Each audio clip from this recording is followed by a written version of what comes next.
දැන් ඊට පස්සේ අනුර කුමාර දිසානායක ජනාධිපති වෙලා දිවුරුම් දෙනකොටම සජිත් ප්‍රේමදාස ඇතුළු සමගි ජන බලවේගය කිව්වා මේ තමයි අනුරගේ මැක්සිමම් කැපැසිටි කියලා. අනුරට මෙතනින් යා බෑ අනුරට තේරෙන්නේ නැහැ කියලා. අනුර ඩොලර් බිලියන් 40ක් ණයක්ද කියලා ඇහුවා. Dollar billion 40. බුලත්තිට කඩයක්වත් නොකරු මිනිහ ඩොලර් බිලියන් 40ක දිගපල්ල තේරෙනවා.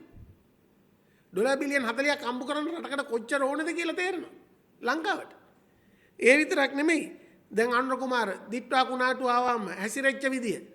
දැන් තමුන්නාන්සේගෙන් තාමත් අනාථ මිනිස්සු ඉන්නවා මේ අනාථ කඳුරු වල. අනාථ කඳුරු වල මිනිස්සු ඉන්නවා අනුර කුමාර මේ කොළඹ බයිලා කියනවා. අනුර කුමාරට පුළුවන් වුණාද පාලනය කරන්න? දැන් මැද පෙරදිග තෙල් අර්බුද එනකොට සජිත් ප්‍රේමදාස මුල සිටම මේකට ගත යුතු ක්‍රියාමාර්ග කිව්වා. මොකද කළේ මේ වහනවා කියලා කිව්වම විත්තේරත් මොකද කිව්වේ? ඒක අපි බලා ගන්න කිව්වා. අන්තිමට හෝමෝන වැඩ කළේ අන්තිමට. ඊට පස්සේ මොකද වුනේ? ඒක වහලා විත්තේරත්. ඊට පස්සේ කිව්වා ඉන්දියාවත් එක්ක ගනුදෙනුව කළා රුසියාවෙන් තෙල් ටික ගන්න කියලා. ඒක මගහැරි අන්තිම 13 වෙනිදා රුසියන් මාලේ ලංකාවේ තානාපතිව හම්බෙන්න ගිය විත්තේරත්. මේ අනුරගේ මැක්සිමම් කැපැසිටි. අනුරට තේරෙන්නේ නැහැ, අත්දැකීම් නැහැ, පළපුරුද්දක් නැහැ, අලුතෙන් හිතන්න දන්නේ නැහැ. ඉතිහාසෙ පුරාම අවුරුදු 30ක් දේශපාලනය කළේ විරුද්ධ වෙන එක. පෙරපාලිගිය එක කඩාකප්පල් කරපු එක. ඒ මිනිස්සුන්ට දැන් කොහොමද මේ රට හදන්නේ? ඒ විතරක්ද? ගොවියට වන්දි දෙනවා කිව්වා. ගොවියට සහන දෙනවා කිව්වා දුන්නද? පෝර සහනාධාරය හම්බුණාද? පුළුවන් නම් යන්නකෝ වසන්ත සමරසිංහත් එක්ක ගොවි ගම්මාන වලට. හම්බෙන්නේ දෙකේ පොල්ලෙන් නැත්තම් උදැල්ලෙන්. අනුර කුමාර පෙන්නලා තියනද කියා? අනුර කුමාර කොතනද පෙන්නලා තියෙන්නේ කියා? අනුර කුමාර දිසානායකට අන්තිමට අර ඇමරිකානු ජනාධිපතිවරයා ටැරිෆ් එක දැම්මම යවන්නේ මිනිහෙක් නැහැ. කාවද හරියේ? අනුරලා ජීවිතේම හොරෙක් කියපු මහින්ද සමරසිංහ ඇමරිකන් තානාපති තාම තියාගෙන ඉන්නවා.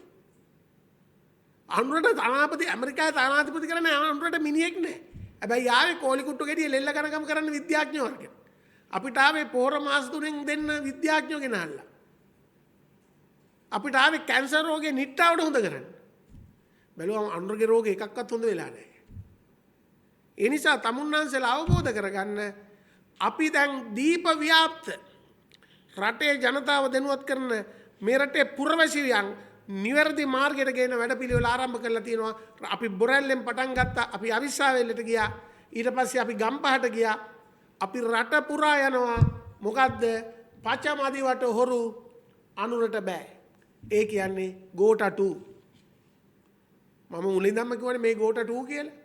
මේ ගෝටටු කිසි වෙනසක් නැහැ. ඒ නිසා රට වැටෙනවා. රට බලන් ඉද්දි වැටෙනවා. හැබැයි පච කියලා මේක බේරගන්න බෑ. ඒ නිසා විවිධ අනුර කුමාරගේ සතු කළමනාකරන හැකියාවක් නැහැ. ඇහුවොත් කතා කරන්නේ කැලණියේ විශේෂ උපාධි කියලා.